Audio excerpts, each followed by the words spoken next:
It was a story of an orphan boy who was building a wall, and he was building and on his neighbor's property there was a palm tree, and the palm tree was in the middle of where he was going to section off his property, and he had to go around the palm tree and make a circle, and causing a lot of grief, a lot of difficulty, the strength of the wall would change. And he went to the Sahabi, the person in the community, and said that my property is on boarding with your property, I'm building a wall, would you be so kind, huge property, that this one tree, if you allow me to go around it as if it's a part of my property, that way I can continue with my wall, one date tree. And the man looked at the boy and said, no,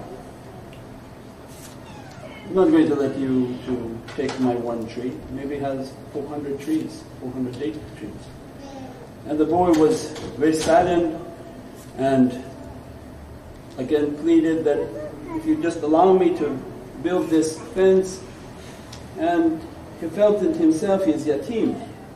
At that time nobody to argue his case, so then he went to Prophet and he asked Sayyidina Muhammad, say, Ya Rasulullah,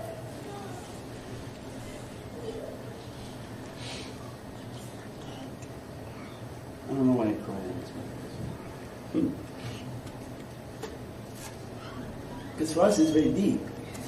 The love of Prophet emanates in everything.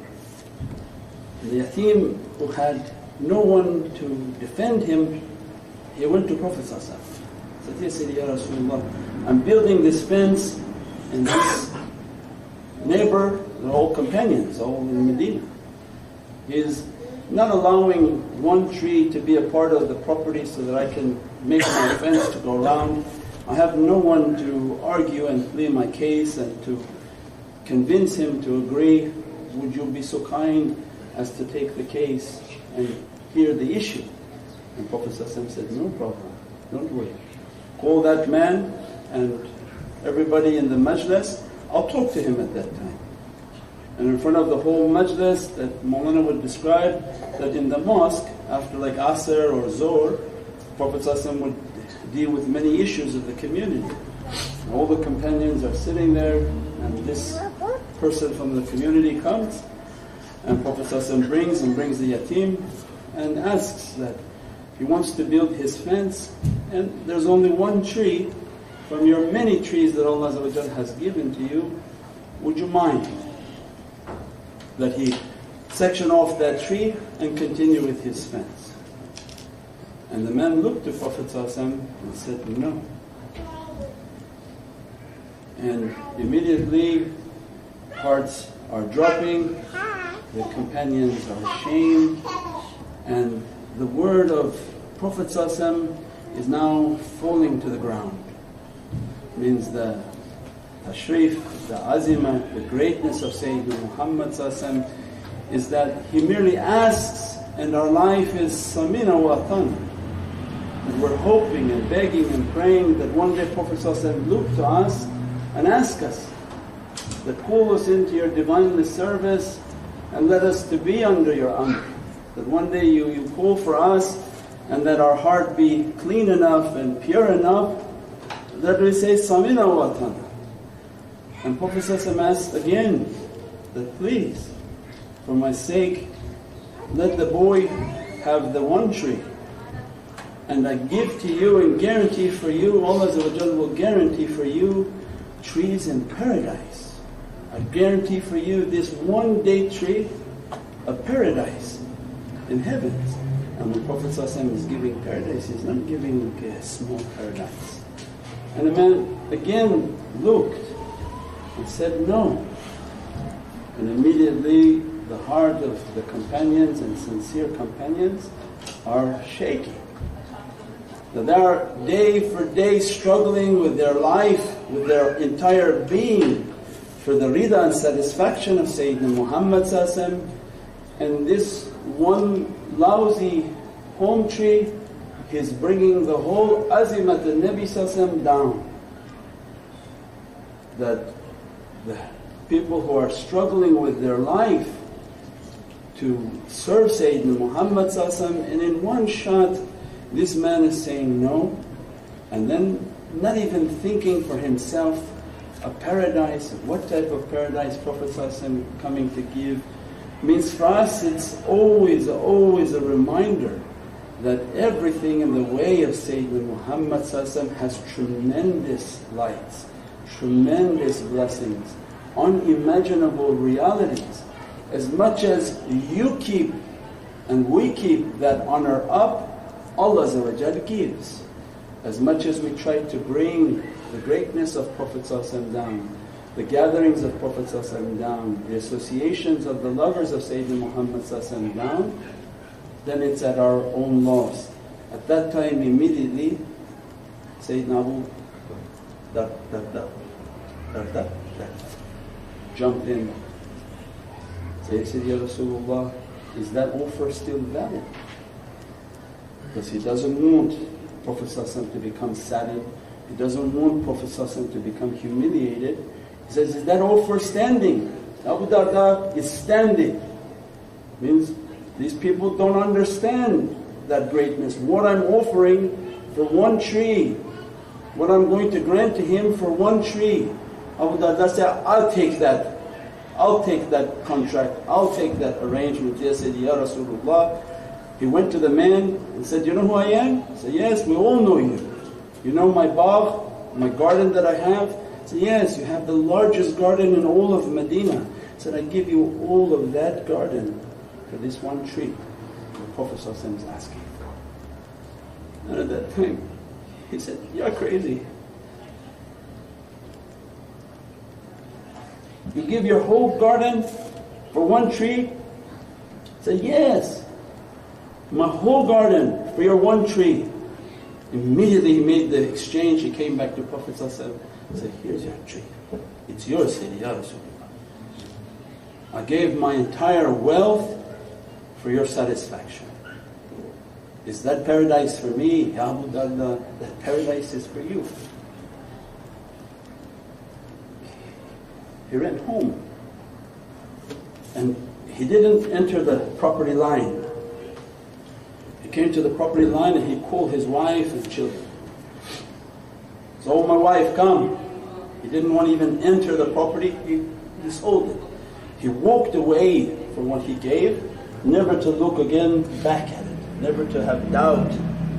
Because the yaqeen within his heart, he wanted that guarantee from Prophet ﷺ's holy lips while he's alive. That meant the whole world for him. That they were living and dying and struggling in the hopes of dying in battle at the hands and at the feet of Sayyidina Muhammad ﷺ, to accompany Prophet ﷺ. He is taking now the contract that you will receive that paradise. He said, you will receive it. He said, he praised Prophet ﷺ so much, Ya Abu Darda, you're going to have a paradise with so many trees, so many trees. He explained unto so many times until by the time Abu Darda was running home, Prophet ﷺ was still explaining, you're going to have these paradises. And he called his wife and said that, come out. And the wife came to the door. He says, you don't know what contract I made today, that I have with one tree guaranteed us a ticket into paradise. I gave away all that property that you're living on the house with palms and trees. He said maybe 500 palm trees. I gave all of that away, my wife, for our ticket to paradise. And she said, congratulations, Ya Abu Darda. What a bargain that you made for us, that you got us our ticket into paradise. Immediately she grabbed her children off the table and said, leave, we have to leave this property. So much to the yaqeen that the children had dates within their pocket from the property. And she emptied their pockets and left the date on the table, said, that's no longer ours and we're leaving. And all of that, when you hear holy hadith, it's not that you read the stories and go to the next page, but to contemplate that one companion is stepping in to take that paradise, knowing that the other one doesn't know the value of what Prophet ﷺ is offering. And not only to take that paradise, but what Allah Azza wa Jal going to reward for the honoring of Sayyidina Muhammad. That's where the real sir is in that understanding. That he didn't want Prophet ﷺ to be humiliated. And he immediately lifted the situation and used all his wealth to lift that up. He could have offered 2 trees for your 1 tree, 5 trees for your 1 tree, but to the extent he wanted to show that I want nothing from this. All I want is your rida Sayyidi Ya Rasulullah. And here's everything, and get my paradise. And they say later on in the battle of Uhud or battle of Badr, Abu Darda was shaheed, was martyred. And Prophet ﷺ has looked at all the companions, seeing who has been struck in the battle, who was injured in the battle, and say he came upon Abu Darda and was very saddened. And he kneeled down to his body, and other companions witnessed, Ya Abu Darda, are you seeing the paradise that Allah has given to you? Are you witnessing what Allah has given to you? Means that Prophet ﷺ was so concerned that he would be happy, not only from the station of shaheed, but from his love of Sayyidina Muhammad ﷺ, the honouring and respecting of Sayyidina Muhammad ﷺ. Abu Darda, do you know what Allah has given to you? Are you witnessing? Are you happy? Are you seeing? We pray that all our life be in the way of Allah but especially in the way and in the love of Sayyidina Muhammad. That everything we are doing is to keep the love of Prophet ﷺ, the way of Prophet ﷺ, the honour and the glory of Sayyidina Muhammad ﷺ in everything we do, in all our associations, in all our gatherings, in everything that we are doing is for the love of Prophet ﷺ, and that Prophet ﷺ through that love save us. And only through that love Allah grant us, not because of our amal. There is no action that you're going to do or I'm going to do that Allah is going to be impressed.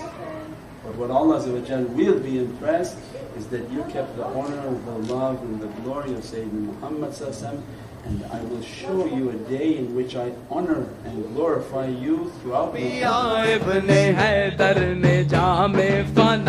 खाले खिंचवाए तबरेज़ ने क्यों भला खाले खिंचवाए तबरेज़ ने क्यों भला दार पर चढ़ के मंसूर ने ये कहा दार पर चढ़ के मंसूर ने